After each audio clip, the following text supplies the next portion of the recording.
Hello and welcome to Model Aviation Live. I'm Jay Smith, Executive Editor of Model Aviation and Park Pilot magazines, and I think we've got an exciting show for you today. The first thing I do want to share, if you are someone who's watched the show in the past, you've heard me talk about my great Aunt Betty. She went to Purdue for aeronautical engineering and became a Curtiss cadet and worked on the Curtiss Helldiver in Columbus, Ohio. And she originally worked on the line, doing checkoffs, testing the aircraft and checking off a checklist to make sure everything was working properly. Later, she worked a little bit on drawings for the airplane, and then she was moved from there into writing revisions to the pilot's manual. And this picture that you can see, she's third from the left on the wing. That's on a Helldiver in the plant in Columbus, Ohio. And so I've talked about her on the show in the past. And sadly, she's passed away. She turned 98 last month in July, and a week from her 98th birthday, she passed away. So I just wanted to share, since I've talked about her several times on the show. I also reviewed a book about the Curtiss cadets in the magazine.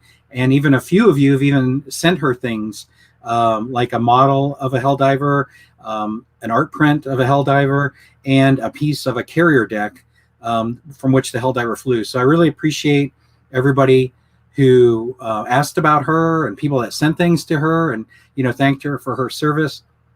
And I wrote my editorial in the October issue about her passing. Obviously, I had a great relationship with her.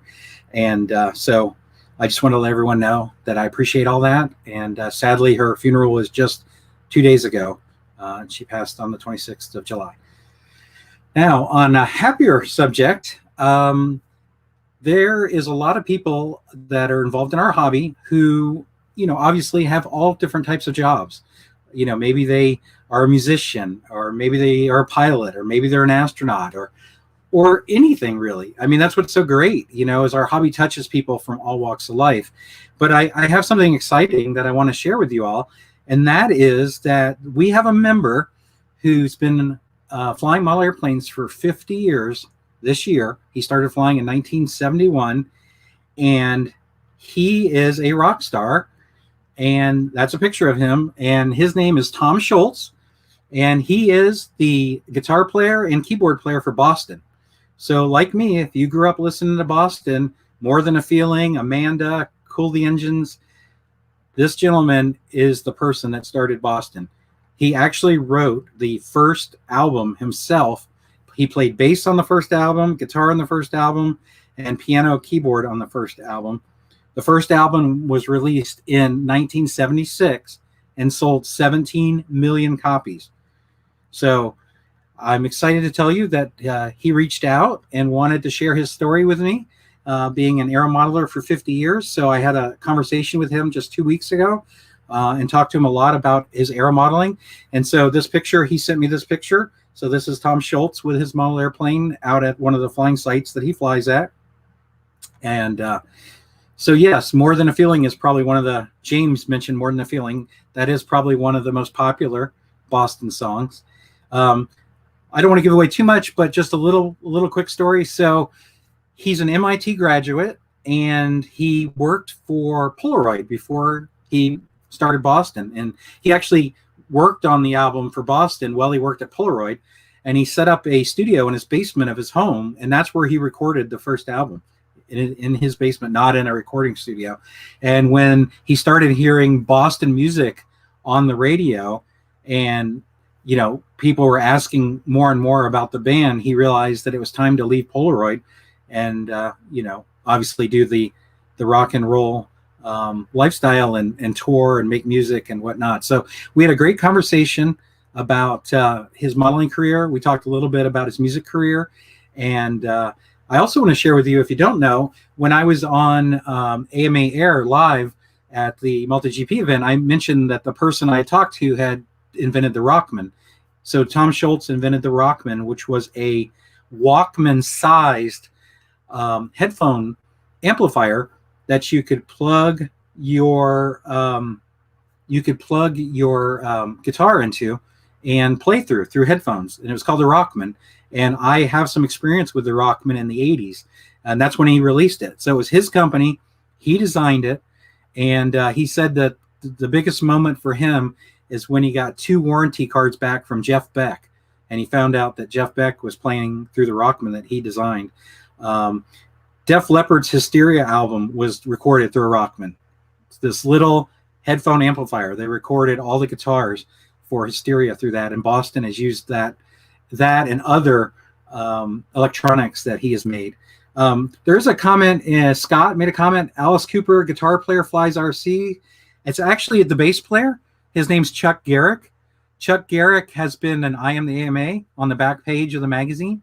And he used to be the bass player for Dio, and he wrote some music with Ronnie James Dio.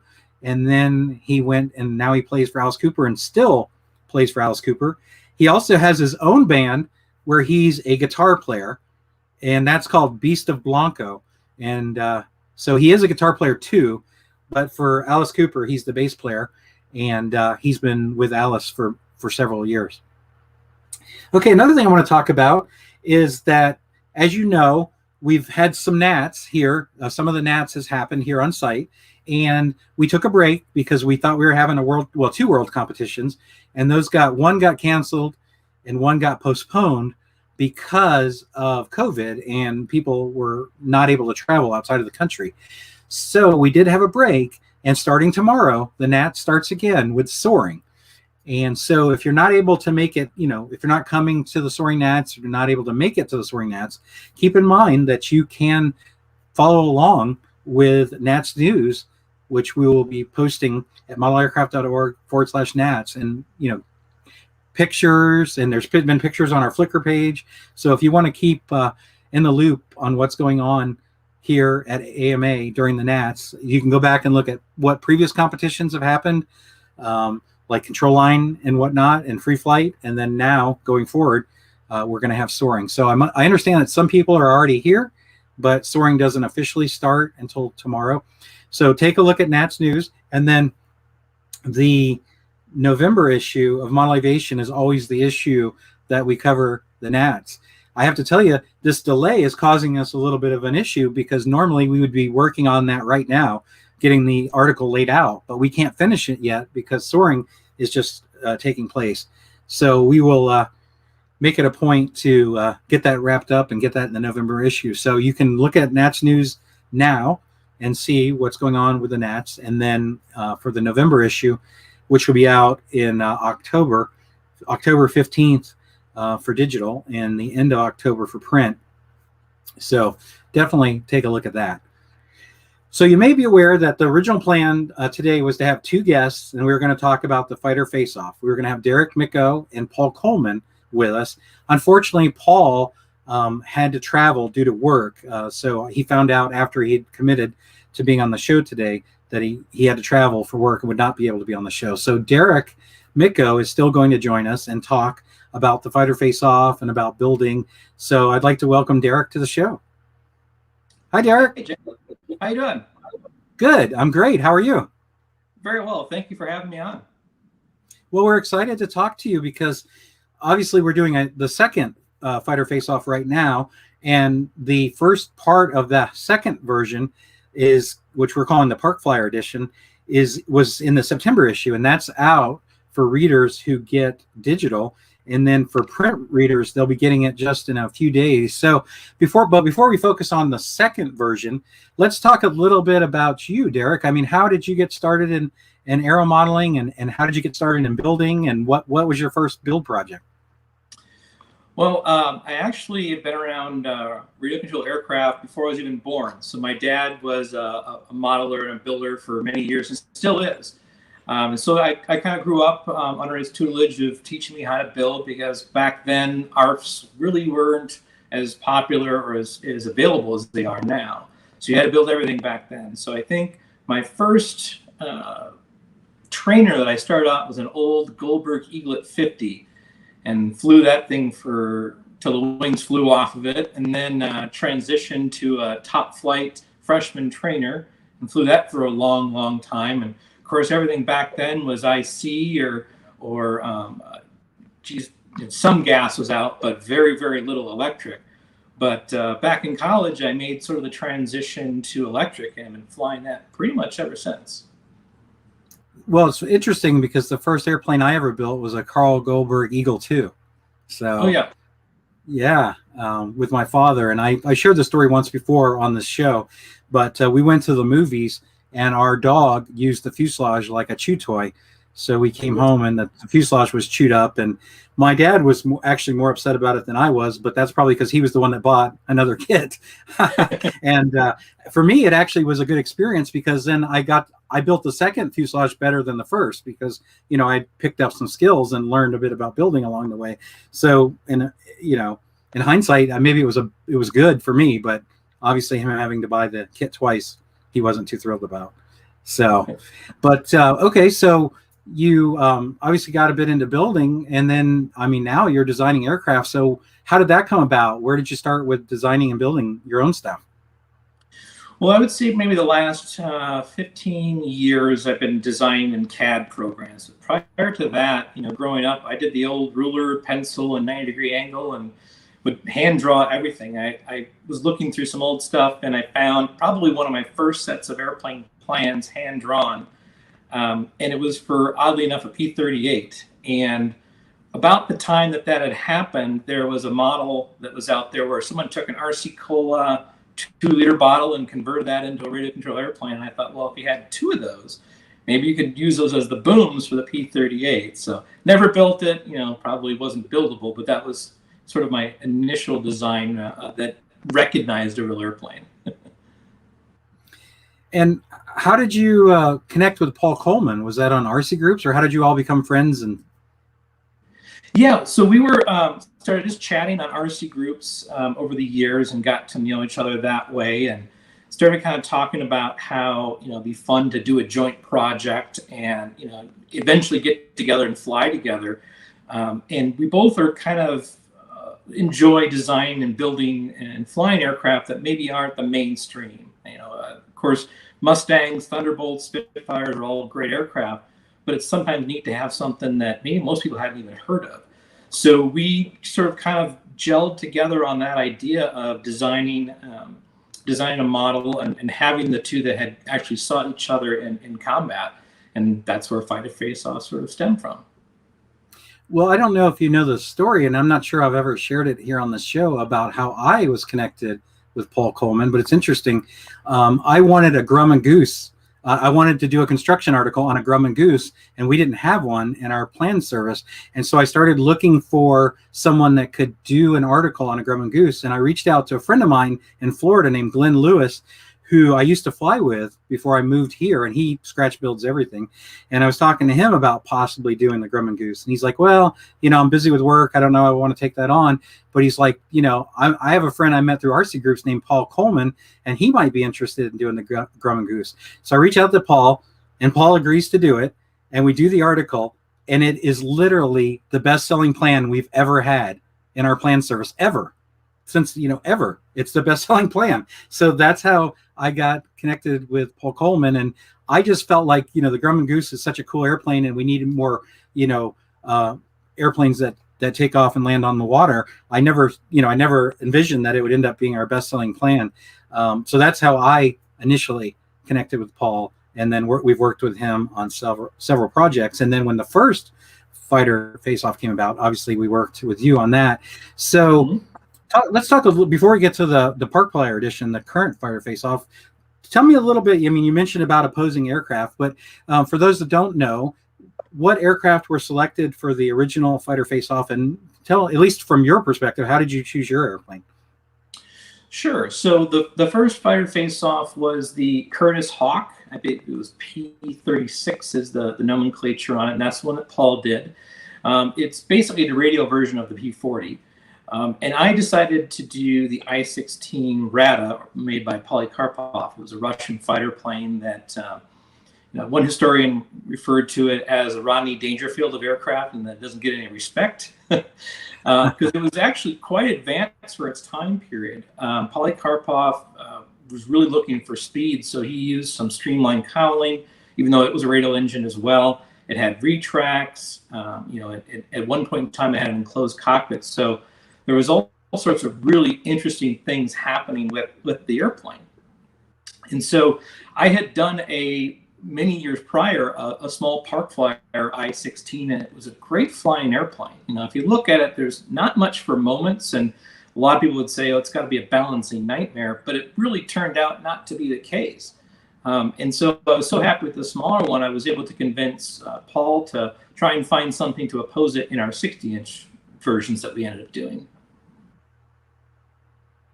And so that was in the October 2018 issue of Model Aviation, obviously the build issue, and I think it continued beyond that because I don't think we had it all in the October issue. But as you're seeing on your screen, that you can go to our website and take a look at that at modelaviation.com/fighter face-off, and digital plans are available for free that you can download to build those aircraft. It's interesting because I was really excited about the choice that you made, Garrick, because I several years ago used to play IL-2 Sturmovik. I love flight simulators, and I would play IL-2 Sturmovik, and I always thought that the aircraft that you chose was a cool aircraft. Not only the version you chose, but there's also a biplane version, and I always thought that those were really cool. And I think, if I'm not mistaken, you had a vote on RC groups where people could vote what your next project was, and I voted for that. And then it ended up being the one you selected, and we went with the fighter face-off. So I was really excited about that. What kind of response did you get? I mean, once it was in the magazine, and we also did a video. We want to remind people that there was a video where you both came together and flew your airplanes and did a little bit of mock dogfighting.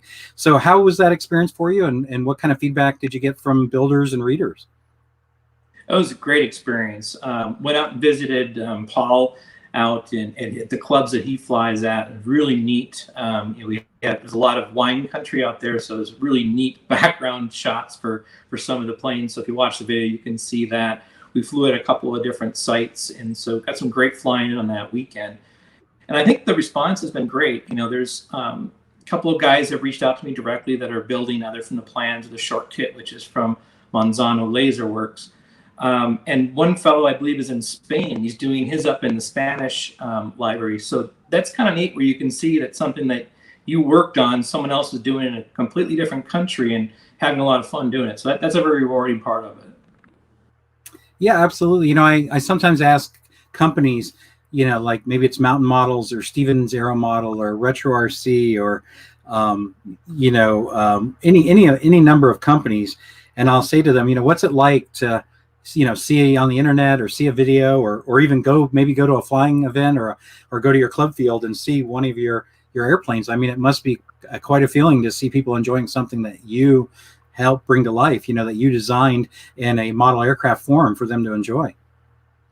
Yeah, it's exceptionally rewarding. There's a fellow on Instagram that's doing my ME-109 that was an 80-inch sort of fun scale style design. And it seems like it's going, really well for him, and he's having a good time with it. And another guy out in Australia built a 109 as well, and it's one of his. He said one of his more favorite aircraft to fly. So it's really kind of neat that it doesn't matter where you're from or what language you speak. In some instances, we can all enjoy the hobby together. So when you design an airplane, and I'm sure it varies a little bit depending on the airplane, but typically, how many revisions does it go through? And do you build one? Do you build two? I mean, what would be typical on a project that you're working on? Good question. So it really depends on the model and the complexity of it. I design in 2D. I haven't transitioned to 3D yet. I'm working on it, but I haven't quite got there for some big projects yet, like a full aircraft design. So one of my current projects that I'm working on is another park scale model, a P-63 King Cobra. And I always take notes and take lots of snapshots and sometimes even some video when I'm building the model, and I use that as reference when I come back and do the final touches. So fortunately for that one, there wasn't a lot of corrections, only kind of minute things. But some of the other models I've done, they maybe are a little bit more complex in some compound curves and some different things. So I've had to definitely do a couple of different revisions. The KI-27, the Nate that we're talking about in just a little bit here, that was another one I was very fortunate. There wasn't hardly any revisions to the design itself once I did the prototype.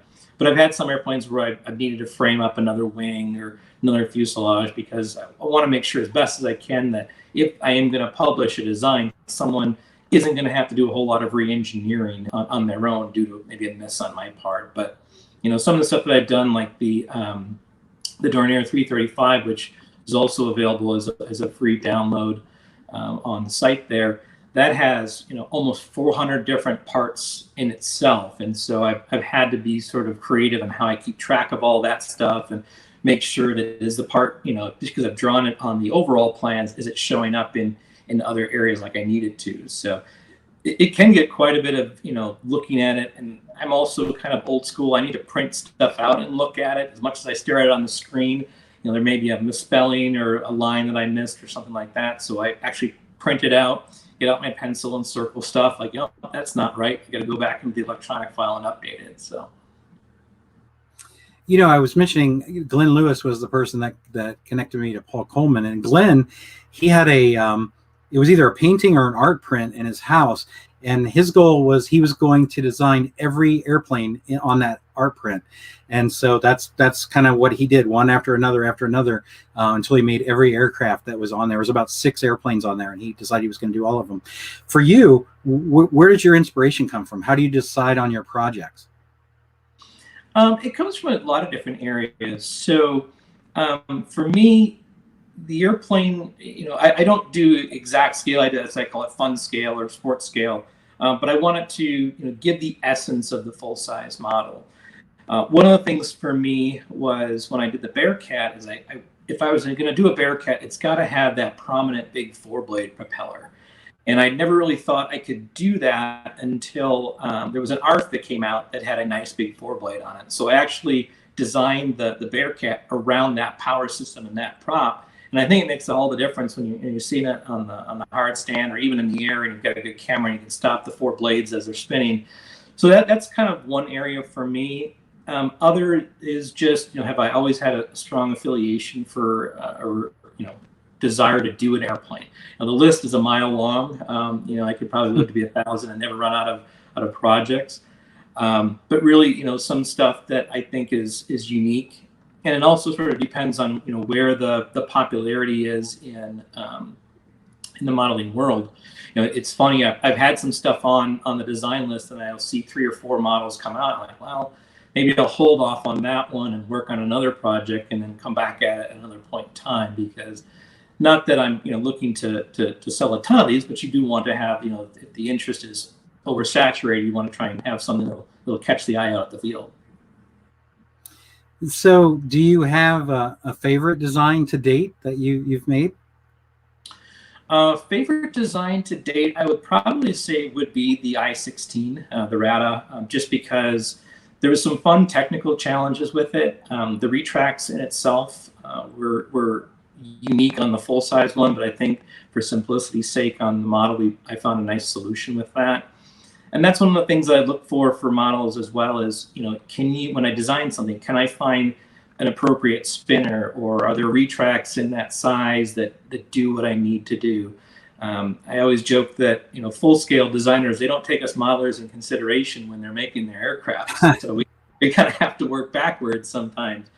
But I think, with one of the things that, Paul and I have talked about is, hopefully that, this will draw up some interest in the park scale, but we're looking at, what is our fighter face-off 3 going to look like? And we're probably leaning more towards the 60-inch range again as well. So might be another poll up on the RC groups, or we might just surprise everybody with what we come up with. Well, let's talk a little bit about what we're calling the fighter face-off park fire edition. So, you kind of alluded that you might go bigger again. So why was the decision to go to, park flyer sized aircraft?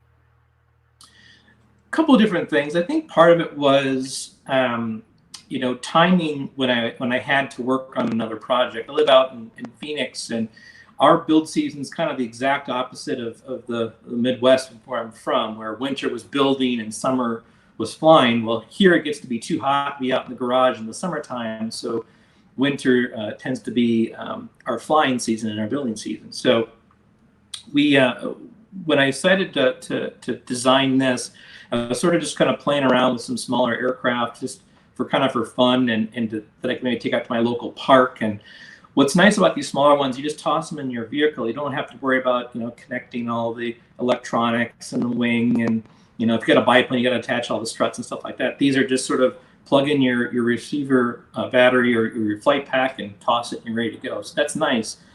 And the other thing I think was sort of the lockdown that we had, where no one was going out. We couldn't go out to our flying club for a while, and just wanted something that I could, even set up like a card table in my living room and watch TV and build at the same time. And that's exactly what I did. I've built about 5 or 6 models over the past year in the Park Flyer range. Normally it takes me 6 months or so just to do one in a larger size. So that was part of also the appeal of doing something a little bit smaller this time. Glenn, that I mentioned earlier, he likes building on a like a little table where you would like eat a meal on at your couch if you're watching TV, and he likes to build while he watches TV to pass the time. So yeah, obviously smaller airplanes to do something like that makes it a lot easier. So let's talk about the 2 aircraft that were selected for the Park Flyer edition. What did you select?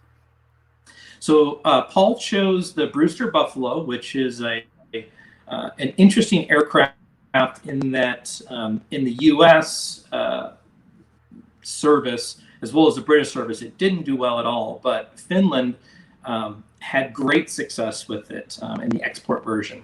I chose the KI-27 Nate, which was sort of the premier fighter for the Japanese Air Force right before World War II and at the start of World War II.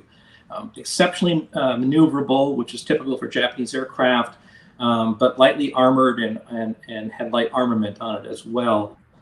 And interestingly, the Brewster and the Nate were pretty closely matched. The Brewster was more rugged, had more firepower, I think was a little bit faster if I recall correctly, but of course the Nate could turn inside of it. So it was really kind of interesting to see where those two had faced off against each other. When you decided to do the second one, how did you decide, did one of you have a strong feeling that you wanted to do an aircraft from a certain country? Or, I mean, how did it start to decide who to pick what? Good question. So when we did the first one, it was sort of my suggestion to do the I-16. And so Paul was gracious enough to sort of find something that would match against it. So this being the second one, I said to him, well, you get your choice of what you want to do, and I'll find something to match it. And so when he landed on the, we went back and forth quite a bit for a lot of different ideas, which is why we'll hopefully do a third one. But he landed on the Buffalo, and I thought, well, that's interesting. And I thought about doing an Oscar or a Zero, because I know that both the British and the Americans fought with the Buffalo. But then I found the Nate, which was something a little bit different. It's got some neat character to it. It's got this unique flared cowl that kind of comes out, and it's got some wheel pants and spats on it. So that was something that I hadn't done before in a design. So that was a neat experience. And that's something I try and do too, is I'll incorporate either a new feature of an aircraft that I haven't done before, or a different design and building technique that I haven't done before, just to kind of help, stretch myself a little bit in whenever I build a model. So for your aircraft, you also did some printing on tissue, and you talked about how to do that, and you provided some templates that people haven't seen yet, but they will. Tell us a little bit about that process. Yeah, it's something I've gotten into with these smaller ones, and it's been a lot of fun. I've learned a lot about it. I try to share as much as I can, either on a little video that I've done on YouTube, or also in the article that's forthcoming.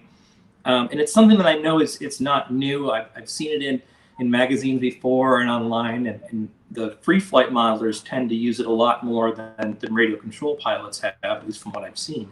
But it involves attaching tissue paper to a standard sheet of 8.5 by 11 or 8.5 by 14, sending it through your printer, and then you'll need to seal the ink unless you have waterproof ink, which some printers do, but mine doesn't.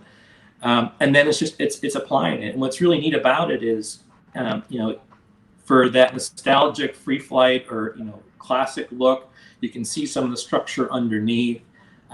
You don't have to, if it's already pre-created for you, you don't have to mask off and paint one color and wait for it to dry. Once you've got it on, it's all your colors and rivets and everything like that you want to do. It's already on there. So it's kind of a really nice and quick way to cover a model. So to date, Derek, how many aircraft do you think you've designed? I think there's a total of 5 or 6 that are available through Monsanto, but I've probably designed either one-offs or just designs I haven't had a chance to build yet, probably 25 or 30. And a lot of them are in various stages. Like I mentioned earlier, sometimes something gets to be really popular, and I'll set that aside for a while and come back to it. And everything's from all different sizes. I've got stuff from, sub 30-inch wingspan to, I think the largest I've done is 80. And so kind of like a wide variety. The larger airplanes, they tend to present well, and stronger at fly-ins and events like that. But storage can be a little bit of a challenge after a while. So. Well, that was going to be my next question. You kind of helped me lead into it about, do you keep all the airplanes that you've built? The ones that survive, yeah. I've retired a few airplanes over the years, permanently, and as well as just a decision to no longer fly them. Right.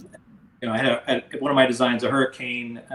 That was one of the ones I've lost in since I worked on it as the prototype.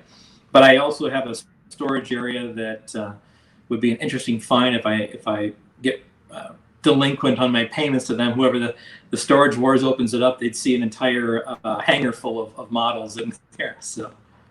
Oh yeah, so yes, a storage unit. That's interesting too. I mean, you can see behind me, I have a bunch of models behind me, and I've got a Sopwith pup that would fall on my head if it comes out of the ceiling, and then I've got a Stearman over there, and I've got a Pitts Python over there. I love biplanes, and I just got a storage unit. It's funny. You're giving me the great segues. I mean, I probably wouldn't have brought it up had you not mentioned it, but I literally myself just got a storage unit. This is my second month with the storage unit because this room is filled with models. I had another bedroom filled with models, and then I had some models out in my sunroom, and it was like, I need some of my house back. And unfortunately, I don't have a basement. I mean, that would solve all my problems.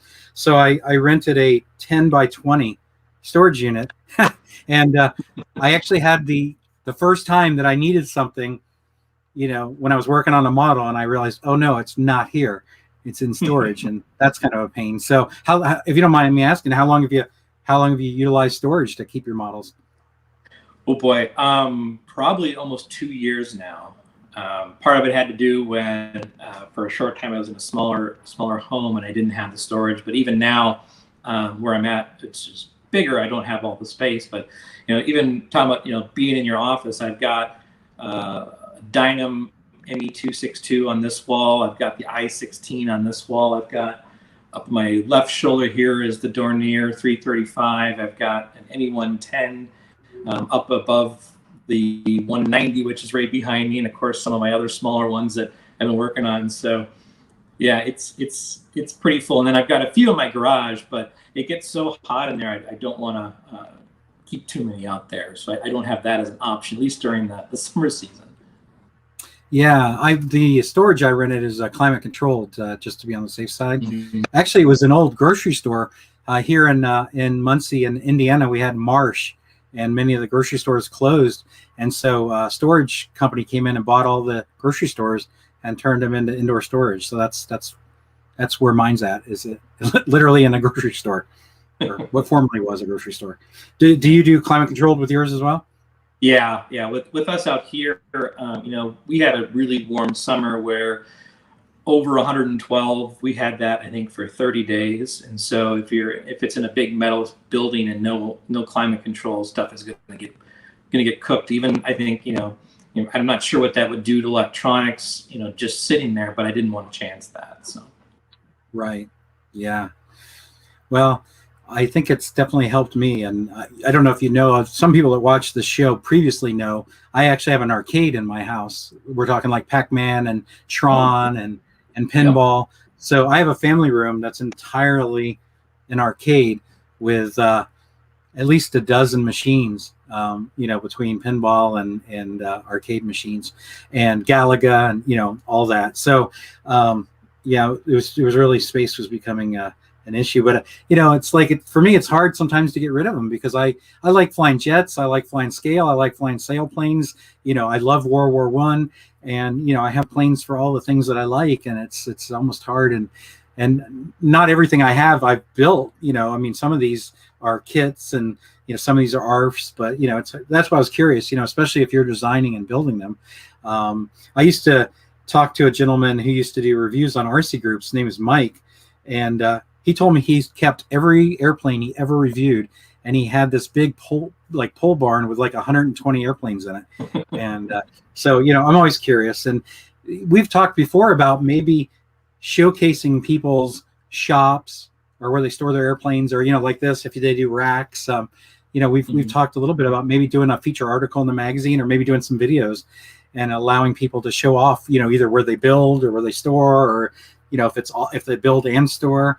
And I think we're going to kick that off with actually Tony Stillman, who works for AMA, and he used to be a district VP in District 5 down Florida, Georgia. In fact, when I was involved in the Guinness World Record, where we had 99 airplanes flying at the same time, Tony was there from the AMA as the district VP to help certify it for Guinness. And he just moved into a new home and has an unbelievable barn that he's turning into his shop. And so I believe the plan is, I'm giving a little sneak peek here, but I believe the plan is next month, once he's all set up, is to go shoot a video in his shop and show what, how he stores his models and whatnot. Do you think that would be beneficial to do that and show people? Oh, absolutely. I mean, it's funny. I watch a lot of videos out there of other guys that are showing how they build a model, and I pick up tips and tricks from that. And magazines will show you, in AMA especially, or Model Aviation, they'll show you, how to set up your building table, and all those things are incredibly beneficial. And some of it I've seen before. Some of it is timeless, but there's always a little something in there like, oh, I hadn't thought about that, and that's a great way to store your plane, or to hang your plane, or to set up your building table and that sort of thing. So yeah, I absolutely think it'd be very beneficial. I personally have a Toyota pickup truck, a Tacoma, and I have a tonneau cover on it, and that's how I transport my airplanes. And I put like a foam mattress pad in the back, and I got the I think it's maybe a full size, whatever size was big enough, and that keeps the airplanes from rolling around. I mean, they literally won't roll on it unless I was like to really slam on the brakes. But if you put anything back there, it doesn't move. And then I use like bungee cords just to be sure. And I put that in Park Pilot magazine because I had been using the same, foam piece in the back of my truck for like 10 years. And it was just starting to, with the heat and the winters and the summers and stuff, it was just starting to disintegrate. So I threw it out, and I went to like Target or Walmart and bought a new one. And I took a picture of it in the bed of my truck. And I said, hey, if you don't know, this is like a $25 way to protect your aircraft going back and forth to the field. And I got all these comments about, wow, that's awesome. I'm going to do that in my truck. I never thought of it. So I think, that's key, is sharing tips and tricks. And so in the October issue, I mean, obviously your article, the Park Flyer edition of the Fighter Face Off will go into our October issue, which is our build issue, which I started after I took over as editor. And we have a how-to section in that issue, several how-tos on, just very specific, like how to make a cowl, or how to, hinge your aircraft, and very specific. But I think it's great to be able to share, like you did, about what you did with the tissue, or these construction articles. We want to inspire and inform. That's part of the mission of our magazine. So any way that we can share those tips and tricks and tools. And Paul Kohlmann actually wrote an article for us about that, about the toolbox, a builder's toolbox, and what you would need if you start out building. And then he also wrote an article about how to read plans, because not everyone knew how to read plans. I mean, not to put you on the spot, but if someone's watching this show either now live or later and they've never built before, maybe they've done ARFs and they've done ready to flies, but they've never built before. What advice do you have for them, Garrick? And what tools or what things would you say would be most important to them? Well, I think it depends on what you're wanting to do. If you're absolutely new to building, I recommend getting maybe even a well-done free flight model. The Gullows kits now are actually laser cut, which is really nice. I built a couple since they've made that conversion. Dumas makes great model kits, but you can certainly even start with the radio control one and really just take your time, look at the plans. I do a lot of what I call mental building, where I'll look at a set of plans and I'll kind of high level go through, okay, well, I'm going to start on the horizontal, and then I'll get the tail section complete, and I'll build the wing or the fuselage. And this is kind of how I plan to do it. And, as you get more and more into building, you kind of know where potential pitfalls may be with a specific design or a specific building technique. The classic story of, well, I built my fuselage, but it looks like a banana. It's got a really strong hook to it, right? So kind of thinking ahead on if you build a smaller model or one that maybe is not going to be the one you want to eventually do, you can learn some of those lessons during that time. And then look on build threads, look on the internet, look on even in magazines as well. Has anybody else done any sort of write-up on the one that you're looking at doing? And I've picked up, like I said, I've been building for 30 plus years, but I've picked up a lot of tips, from fellow modelers, whether it be in person, in written form or online. And so far as tools, again, if you're doing a laser cut kit, or maybe not even a nice CNC kit, you're pretty, you can get pretty far with just some basic stuff. I'm fortunate I don't have an allergen to CA, so I use a lot of CA, both fast and gap filling. But I also use tight bond a lot. Tight bond, and even in some instances, I'll use Elmer's white glue. So you don't have to, have a whole bunch of different glues. Get a good X-Acto or number 11 blade, whether it be a Scalpel or an X-Acto brand. And of course, sandy blocks. And sandy blocks, there's a million different ways to do them. You can buy ready-made ones. You can make some with just some spray adhesive and a wooden block you've got laying around your garage or shop. So it doesn't take a whole lot to get into it, especially if you already own one or two airplanes. You kind of already know the mechanics of them now, and so it's a neat transition in the hobby in itself, is to build something. And a lot of people say, "Oh, I didn't know that was an ARF," and you say, "It isn't. There isn't one out there. I made this one." So it's kind of a source of pride too. Well, I'm glad you touched a little bit on glue, because I was going to ask you about that, and I feel like I'm referencing my friend Glenn a lot, but it's interesting. He only uses CA for repairs. If he wants to do a minor repair at the field, all his building is done with carpenter's wood glue mainly, and some tight bond. And I know sometimes at the field, people would say to him, "Well, why don't you use CA?" And he's like, I just prefer, it gives me more time to adjust the parts, and get the proper parts fit. And he didn't mind pinning them or clamping them. And then, obviously, that's not to take anything away from CA, but so do you find, is CA the most common adhesive you use when you build your kits? I would say, especially for the smaller ones, I use CA most exclusively. If I'm going to glue an area together, let's say if I've got a two pieces for a firewall, so you get your main one and the next one you glue on it as a face, I'll use wood glue for that, because I think that's considerably stronger. I interestingly read an article once, and I haven't heard anything more about it, that the argument was that a tight bond or a wood glue bond, wood to wood, is actually stronger than epoxy. So I can't say that that's for sure, but it was an interesting article that was saying, so this lets you kind of know really how strong some of those wood glues are. When I did the I-16, though, I did use a lot of tight bond or wood glue adhesive on it, and it does set up pretty quick. Of course, it's not instant like CA, but within 30 seconds, it's tacking up pretty quickly, and you may not even need to hold it after that point in time. we've got a comment here from Scott. It says, if someone asks me if I'm afraid of crashing my planes, I always respond, if I was, I'm in the wrong hobby. you know, Scott, I say the same thing. When people ever ask me if I fly turbine jets, I say no, because I always tell people that you need to be able to take whatever money it costs to build and maintain that airplane, and you put it aside, because anything can happen. You could lose it in the sun. You could have a radio failure, or you could just a pilot error. So unfortunately for me, turbines are just a little too expensive for me to want to risk. So I stick with electric EDF jets.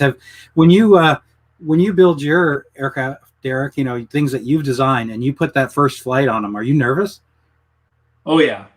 I I try to hide the knee knocking as much as possible when I'm standing up on the flight, but the whole thought behind the Fun Scale series is that you could have an airplane that looks like the full size, but you don't have as much time and investment, and both your own building as well as the expense.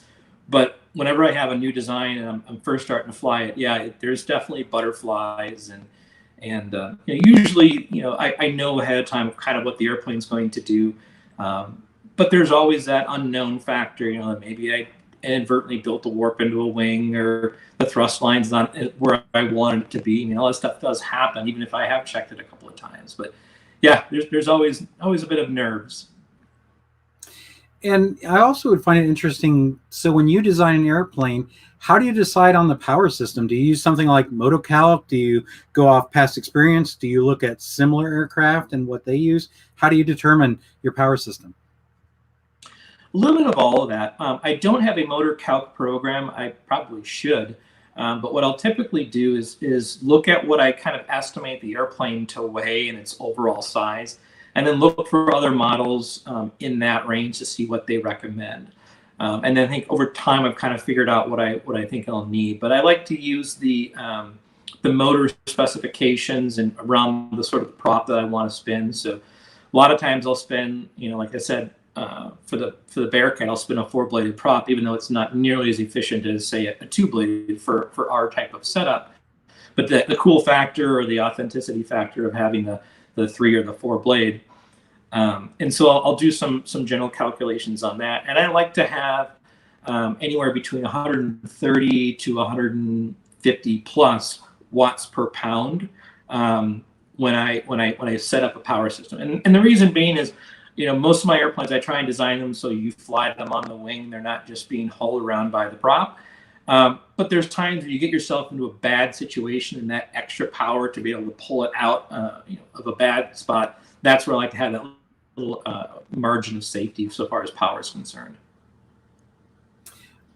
Since you are designing so many of your own aircraft, and you mentioned some have gone all the way to completion and some are in the works, do you build anybody else's kits or kits that you maybe you bought in the past and you haven't built, or do you just you're only solely focused on your own designs at this point? I try and keep a good balance of that, because you can learn from other designers as well. And I think that just the sheer time it takes for me to go through a whole design an aircraft and then build it. And sometimes by the end, I'm actually quite tired of the airplane. So it's sometimes nice to start out with maybe a fresh design that I haven't done yet. And it's interesting. I really enjoy a lot of retro plans and designs. I've started a collection, which is in my storage, of old Top Flight red and gold box kits. These were designed by Hal Parente, or I think it was Parente, and Dave Platt and those guys. And it's sort of kind of neat to see how those all went back together. And a lot of them, from the 70s and 80s were, here's a block, now shape it into an airplane. But they work well and they fly well. And I think I mentioned that recently I've done some of the Gillows kits, and I'm even looking at maybe at some point in time, doing one of Paul's designs. I think it'd be kind of neat to build one of his aircraft as well. Yeah, that would be neat if you maybe he built one of yours and you built one of his. Yeah, cross building and designing. Yeah. One of the things that I was going to ask you, obviously I'm a big fan of World War I. I've got the Fokker behind me, and like I said, I've got a Sopwith Pup above me. are you and Paul interested in World War One? I mean, could there be a face-off where it's World War One, or are you pretty much predominantly focused on World War Two? We actually had talked about that, and that might be something that be further on down the line. There's so many sort of obscure World War One aircraft. I mean, everybody does a triplane or a Sopwith Camel, or and those are great too. But it'd be neat to see some of the more unique ones. Like I think there was a four-wing version of the Sopwith that they had put out. That would be kind of a lot of wing building, but it'd be something you probably would only see one or two of in your flying career. And the Germans had some really unique stuff towards the end of the year, or end of the war, excuse me. So yeah, I definitely wouldn't rule it out. I've built and I've flown biplanes, but I haven't designed one yet. So that'd be another challenge, which would be definitely worth exploring. Yeah. Well, for those that are watching this, speaking of World War One and World War Two, we do have the Hoosier Dawn Patrol that's at the end of this month. It's a great World War One event, and people come from several states away to the event and fly out at Site 4. And then for Labor Day weekend next month, we have the Indiana Warbird campaign, which takes from World War One and early aviation all the way to modern jets, and that's run by Dennis and Linda Crooks, and that's a great event. So there's still, for those that like scale, either World War One or military airplanes, we've got a couple of great events. Do you attend events, Derek? Do you outside of maybe going to your local flying field, do you go to bigger flying events? I have. So I've gone to the U.S. Scale Masters twice. That was out in California, and that was a really great experience, a lot of fun. Seeing modelers out there that I've seen growing up. Some big names in scale that it was really kind of neat meeting them. And one of the things that I think is also great about our hobby is even in competition, people help each other out. I remember I was working on something and I had my head down and my airplane, and I was working away, and I must have had, when I looked up, 3 or 4 guys standing around like, hey, do you need glue? Do you need any tools? These are all people I'm competing against, but they all want to make sure that it's, everybody gets a chance to participate. So I think that's a really neat aspect of our hobby that, everybody seems to really want to promote the hobby as much as they can, at least the folks that I've had the pleasure of meeting. The Nats is on my list. I haven't made it to one yet, but I think that'd be really neat to go to. And if I could, just to stay for some of the events that maybe I wouldn't compete in. Like I would like to see, the scale free flight and even the indoor free flight. I know you mentioned you participated in that. And I think that would be neat to see. And then I'm hoping to try and make it out to the St. George fly-in, which is in Utah. It's kind of a shorter trip for me. And that's, I think, at towards the end of September. So those are some of the things that I've gone to where I really do want to go to. Yeah, I participated in the Indoor Nats when they had it in Champaign for 1 year, where they used to hold E-Fest. And I smile because it's the only time I ever launched my own airplane and then photographed my airplane while it was flying. I mean, you can't do that with control line. You can't do that with RC, not safely. But, with the getting 10, 12-minute flights indoors, you just launch it. And I went and get my camera and took photo after photo. And I've also gone to West Baden, where they had one of the big free flight competitions. And this is a beautiful hotel. And I went and stayed one night there. And they have regular indoor events there, and it's so interesting because the hotel's still open and people are sitting outside the restaurant right in the big atrium area where they fly, or depending on if you have a balcony in your room, you can stand out there and you're right where the airplanes are flying and you're eating, and it's just so it's really exposing a lot of people who stay at this hotel. I mean, to check in, you walk right through where the airplanes are flying. So it was really neat to go and see that as well, and just a beautiful hotel that has a lot of history. So I definitely recommend, possibly attending that event too. Everybody at AMA loves to go to that event when we can. And so I got to go and take pictures because we did an article on it. But do you dabble in anything outside of RC? Do you do any free flight, or do you do any control line?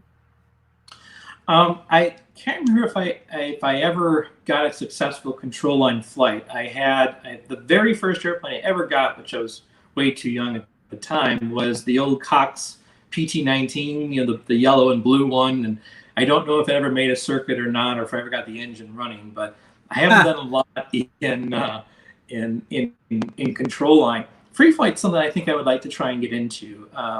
It's the most purest form of our hobby. I kind of feel, anyways.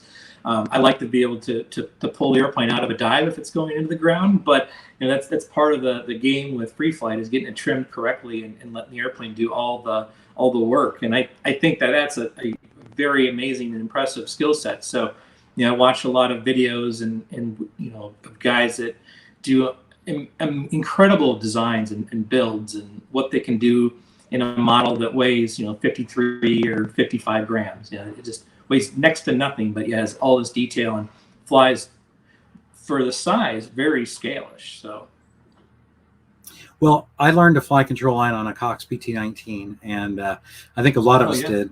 And I had some success. I still have. It's not my original. I don't know what happened to it, but a few years ago at the AMA Expo, one of the Knights of the Round Circle, they were using them for training, and they went to like a Coroplast airplane, and so I bought one from them, and I still have it here, just more for reminiscing on those days. I used to fly it. I used to fly it at my elementary school, in the schoolyard. But I always tell people. Sometimes people will say to me, I only read the part of the magazine that I'm interested in. So if I'm in RC, I only read RC, or maybe even more specific than that. If I'm only into RC scale, I only read RC scale. And I always tell people that you can learn so much from reading other parts of the magazine. Like, we're talking about free flight. I mean, you can definitely learn how to build light and how to trim your aircraft. I mean, who better to teach you that than someone who's involved in free flight? So I definitely suggest people, take a look, and there's a lot of shared interest and shared experience that can be utilized. So it's interesting because we do have a lot of people that take advantage of all of it. They fly RC, they fly control line, and they fly free flight. And that used to be a big thing at the Nats, where if you flew all those, you could get a trophy. So I definitely think it's interesting to see that. And so one thing I always ask people when I do the I Am the AMA is, so clearly this hobby is your hobby, or one of your hobbies. So do you have any other hobbies, Garrick? I mean, do you do anything outside of model aircraft for hobbies?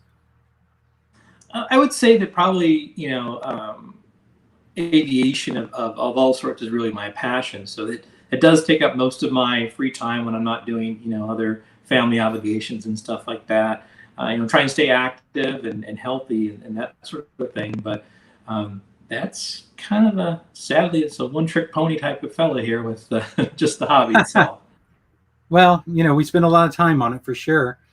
I see Rusty Kennedy says he likes Golden Age biplanes. And obviously Golden Age is amazing as well. We're almost out of time, Derek, but before we wrap up, is there anything else you want to share with viewers about your aircraft for the Fighter Face-Off Park Fire Edition? Any tips or any input, or maybe what you've learned as you've flown it more since when you first did the article? I mean, anything more you'd want to share? I would just say, when you read through the articles, I think it'll be the next month is when the plans come out. If it's something you want to do, give it a shot. And talking about free flight, I think with a little bit of modification, the model would probably do quite well as a free flight. Maybe not necessarily competition quality, but if you're looking for something different, I think that the Nate will fill that. And it's really a nice flying airplane. I think that I was quite surprised on how smooth it was. It just cruises around. It's not overly fast, so you've got plenty of time to keep up with the model. As sometimes on smaller ones, it gets to be a little bit of a challenge to do that. But it's a great little park one. I've flown it off of grass, I've flown it off of tar, and it handles both quite well. Well, I think, as you mentioned, the plans will be out for your aircraft will be in the October issue. And then Paul's plans will be in the November issue. I think he was finalizing the plans and he didn't have them quite ready when we went to when we were finishing up the October issue. So Paul's plans will be in the November issue, and the issues say that. And I'm really excited to see what people say about these and people building it. I'm assuming, given where things are right now with COVID, there's no plan for the two of you to get together and fly these two like you did the first fighter face-off. Is that right? Yeah, we've discussed, wanting to try and do that so we can get some footage of them both in the air together. But with all that's going on with COVID, it's sort of put a pause on that.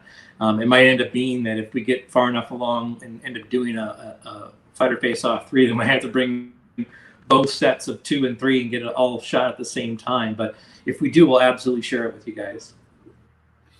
Well, I definitely appreciate you being on the show, and I'll have to reach out to Paul. Maybe we can get him on the show next month, and our show next month should be on September 17th, if I'm not mistaken. Yes, Friday, September 17th. So I'll reach out to Paul Kohlmann and see if we can have him on to talk about his designs. But I greatly appreciate you spending the time with us today, Garrick, and I also appreciate all the construction articles that you provided us and the fighter face-offs, and you've shared with me some other projects that you'd very much like us to showcase in the magazine. So really appreciate all you do to support the magazine and work with us, and keep designing cool airplanes. Will do. Thank you. It's been a real pleasure chatting with you today. Awesome. Well, we'll see everyone next month, Friday, September 17th, and hopefully it'll be with Paul Kohlmann. Thanks for watching.